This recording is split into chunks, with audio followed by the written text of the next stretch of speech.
കൃപയാലത്രേ ആത്മരക്ഷ, അതു വിശ്വാസത്താൽ നേടുക. വില കൊടുത്തു വാങ്ങുവാൻ സാധ്യമല്ല, അതു ദാനം ദാനം ദാനം. കൃപയാലത്രേ ആത്മരക്ഷ, അതു വിശ്വാസത്താൽ നേടുക.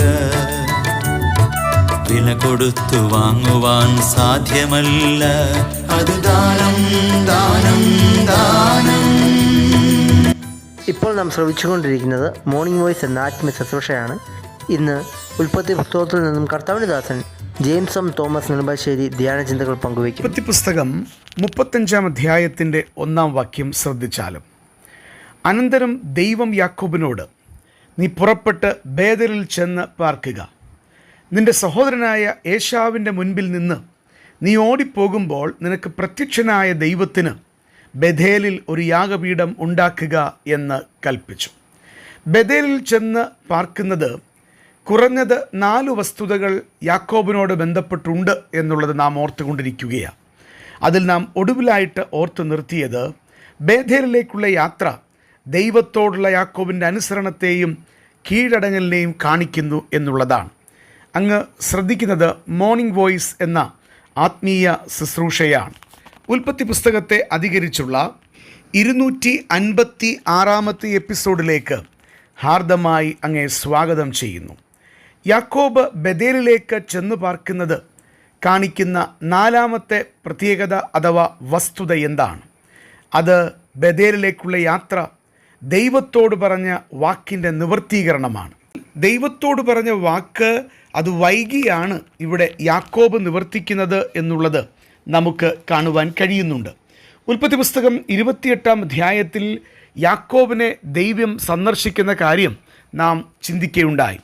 അവിടെ ആ സ്ഥലത്തു വെച്ച്, ലൂസ് എന്ന് പറയുന്ന ആ സ്ഥലത്തു വെച്ച് ദൈവം യാക്കോബിനോട് ഇടപെടുമ്പോൾ അവൻ ആ സ്ഥലത്തിൻ്റെ പേര് മാറ്റി ബേഥേൽ എന്ന് വിളിക്കുന്നത് കാണുവാൻ കഴിയുന്നു.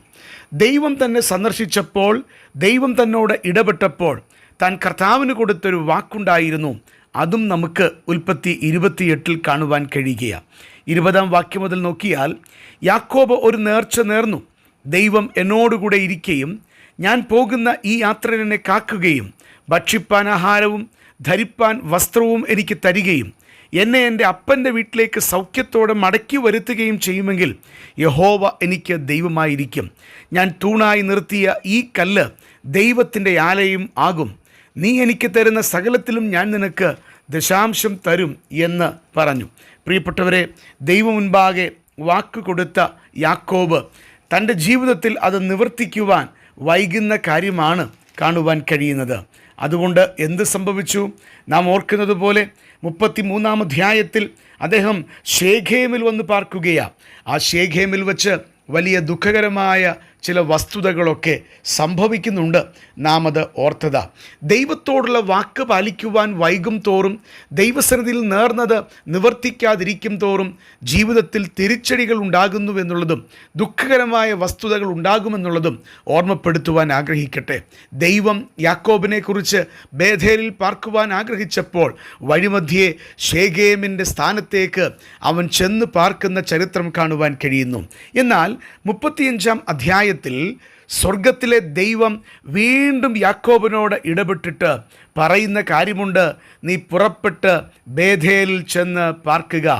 നിന്റെ സഹോദരനായ ഏശാവിൻ്റെ മുൻപിൽ നിന്ന് നീ ഓടിപ്പോകുമ്പോൾ നിനക്ക് പ്രത്യക്ഷനായ ദൈവത്തിന് അവിടെ ഒരു യാഗപീഠം ഉണ്ടാക്കുക.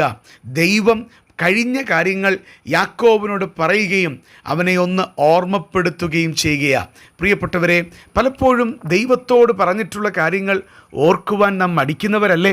അല്ലെങ്കിൽ മനഃപൂർവ്വമായി വിട്ടുകളയുന്നവരല്ലേ? ചിലപ്പോൾ സാഹചര്യം കൊണ്ട് മറന്നു പോകുന്നവരല്ലേ?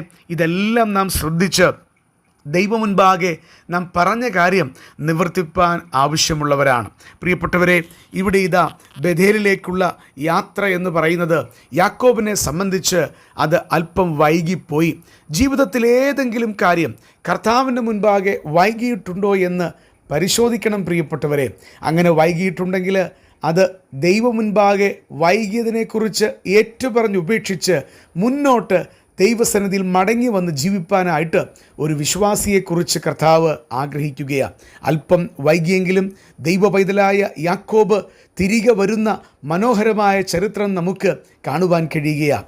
അവൻ ബഥേലിൽ ചെന്ന് പാർക്കായെന്ന് കർത്താവ് അവനോട് ആജ്ഞാപിക്കുന്നു. സ്വർഗത്തിലെ ദൈവം ഓരോ വ്യക്തികളെയും ബഥേലിലേക്കുള്ള ദൈവ സാന്നിധ്യത്തിലേക്ക് തിരികെ വിളിക്കുക. ലോകത്തിൻ്റെ പിന്നാലെയാണോ? ലോകത്തിൻ്റെ സുഖസൗകര്യങ്ങളുടെ പിന്നാലെയാണോ?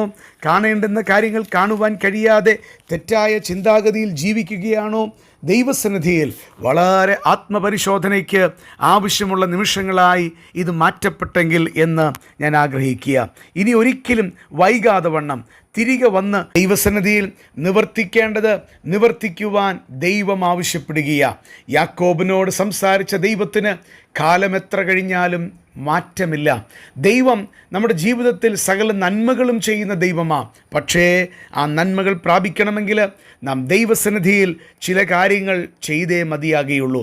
അതിലൊന്നാണ് ബഥേലിലേക്കുള്ള തിരിച്ചുപോക്ക് എന്ന് പറയുന്നത്. അലഞ്ഞ് നടക്കേണ്ടവനല്ല യാക്കോബേ അങ്ങ്, മറിച്ച് അങ്ങ് പറഞ്ഞ വാക്കനുസരിച്ച് ദൈവ സാന്നിധ്യത്തിൻ്റെ മറവിലേക്ക് തിരികെ വരുവാൻ അങ്ങയ്ക്ക് തീർച്ചയായിട്ടും കഴിയണം. നമ്മുടെ ജീവിതത്തിലും നാമും അലഞ്ഞ് തിരിയുന്ന ക്രിസ്തീയ ജീവിതത്തിൽ ഉള്ളവരല്ല. അങ്ങനെ ആകുവാൻ ദൈവം ആഗ്രഹിക്കുന്നില്ല. പ്രത്യുത ദൈവത്തിൻ്റെ സാന്നിധ്യത്തിൽ വസിക്കുന്ന, അത്യുന്നതിൻ്റെ മറവിൽ വസിക്കുകയും സർവശക്തി നിഴലിൻ കീഴിൽ പാർക്കുകയും ചെയ്യുന്നവൻ എന്ന നിലയിൽ കർത്താവിൻ്റെ സാന്നിധ്യത്തിൽ പ്രായോഗിക തലത്തിലും കാത്തു സൂക്ഷിപ്പാൻ നമുക്ക് ഇടയായി തീരട്ടെ. രക്ഷിക്കപ്പെട്ട ഒരുവനിൽ ദൈവത്തിൻ്റെ പരിശുദ്ധാത്മാവുണ്ട്. അവൻ എപ്പോഴും ദൈവത്തിൻ്റെ സന്നിധിയിൽ ഉള്ളവനാണ്. എന്നാൽ പ്രായോഗിക തലത്തിൽ പാപത്താൽ അശുദ്ധി വന്ന് ദൈവവുമായിട്ടുള്ള ബന്ധം, അതിൻ്റെ ഹൃദ്യത അനുഭവിക്കുവാൻ കഴിയാത്തൊരു ജീവിതമാണെങ്കിൽ തിരികെ ബഥേലിലേക്ക് വരുവാൻ ദൈവം അങ്ങയെ വിളിക്കുകയാണ്. ആ വിളി കേൾപ്പാൻ ഈ സമയം അങ്ങയുടെ ഹൃദയവും കാതും തുറക്കുവാൻ നമുക്ക് ദൈവം മുൻപാകെ ജാഗരിക്കാം. ദൈവം അതിനായിട്ട് അങ്ങയെ സഹായിക്കട്ടെ.